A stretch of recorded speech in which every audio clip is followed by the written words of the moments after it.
Party people, it's your guy Taylor back again with another episode of Yo Stop Playing. Feel like this is something I need to say to the Sixers organization. Like, yo, stop playing. Stop playing with the fans. Stop playing with the media. Stop playing all together. Maybe we might have to look into the death penalty or something, man. Just let the league come in and take over because this is getting crazy. Sixer fans, I feel like we need to go see a shaman or something, man. A voodoo priest, right? Like the organization's been cursed, bro. We done did something to somebody. We done pissed off the basketball gods or something. But this ain't normal. This ain't normal. This stuff to be happening to us, man. Especially in the wake of this Joel Embiid foolishness. And Marcus Haynes, or whatever this cat's name is. Stuff that happens to us be unprecedented. Like your number one overall pick just get the ips and forget how to shoot. Your 6'10" star point guard, all-star point guard, 3-time defensive player, defensive all NBA team, all of a sudden forgets how to be aggressive and won't dunk on Trae Young underneath the basket, and he decides to pass because he shook daddy and ain't been right since. And then want to claim mental issues while collecting, about $40 million a year. Yeah, I mean your mental state was good enough to go cash that check. You know, Embiid missing the first 2 years behind injuries. Been missing the first year injury. Joel Embiid, Noel, New Orleans Noel missing the. I mean, like, come on. There's a pattern here. Your GM getting caught with burner accounts, kicking players' backs in. James Harden, every year. I thought this year would be different. There was no drama. No drama. That should have been a heads up. There ain't no drama now. It's coming. We can't have a season without drama, to be quite honest. We wouldn't know what to do if there was no drama. With that being said, let me just touch bases quickly on this whole Embiid thing. I think some people got it wrong in regards to, or at least he has it wrong. I don't think people question the fact that he's a warrior. He'll get out there and he'll sacrifice because he's done it time and time again. Fractured faces, twice out there with a fractured face. Knee injuries time and time again. And it be on some fluke stuff, you know? So we've seen him sacrifice. We've seen him put the team first. We've seen him do things that, hell, man, may put his second half of his life, his quality of life in jeopardy. We can't play with his kids and got to hobble around and all that. You never know. He's a big man, carrying a lot of weight. So he's made sacrifices. I don't think that's the issue. I know with me it isn't. My issue is that you out here on one good leg, and we thank you for that. But instead of sitting your ass down somewhere, you're going to take that one good leg over to Paris and play in the Olympics.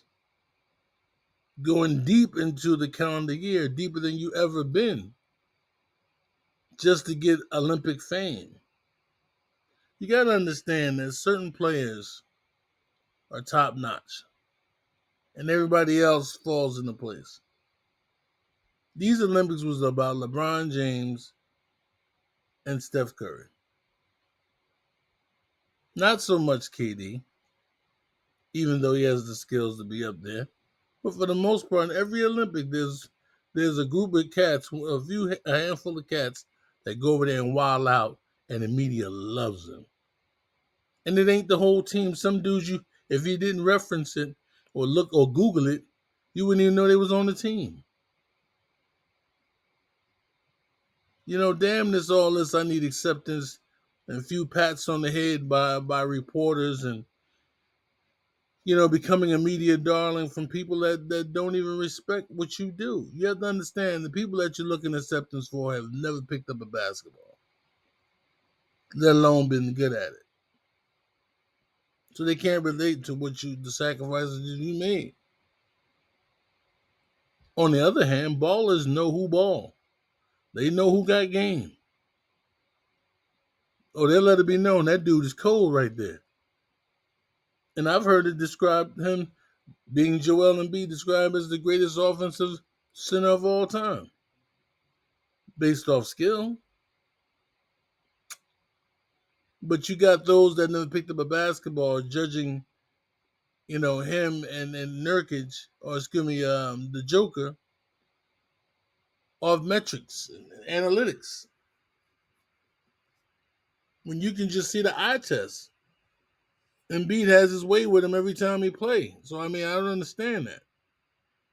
But let the metrics and the analytics say the Joker is the greatest player of all time, based on the numbers. But I ain't seen numbers make a jump shot yet. But hey, whatever.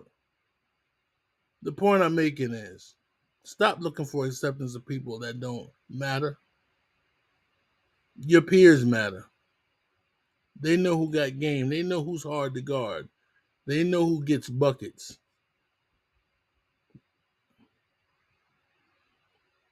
And like I said in the previous recording, hey man, embrace your inner villain.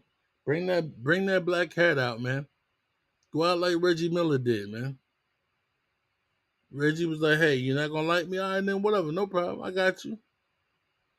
Everybody can't be that media darling, so stop. Just give it up. Lastly, before I get up out of here, because I don't want to be too long, this whole thing with Embiid and his reporter. First things first, I know people got a job to do, and your job should not entail you taking shots at someone's children or deceased family members. The basketball tears ass open all day long. Pause. When you start dealing with somebody's family, like I don't care who it is, man, they're gonna take offense. Furniture might be moved. It might get a little physical. You have to understand, yes, so the players, they do this and they introduce their kids to the world. But you have to understand, you might know his kid's name, but he don't know your kid's name. They're not privy to your kid's information, so he can't take shots back. Not that you want to go back and forth. The point I'm making is like, yo, just because you know his kid, keep that man's kids and family members out of your mouth. But that ain't got nothing to do with basketball. You were trying to be mean and malicious, and you was trying to drag them. And if in fact you're gonna take shots like that, you better be ready. Like I don't care none of this talk about, all who's right, who's wrong. As men, as a man, as a human being, there's certain things you just don't do, or it's gonna be problems.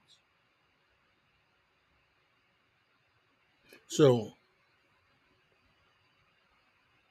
and it's unfortunate that he's gonna have to be suspended because of this. But please be advised, if you know how Adam Silver moved, he's a student of David Stern, and Stern was big about socking it to you for the mere fact, so no one else is dumb enough to try this after you. I'm gonna make it the penalty so large that you're gonna really, really pay for it if you ever do this crap again. So, like, comment, subscribe. I want to hear your opinions on it. Provide your 2 cents. You might have a different perspective than I've even considered.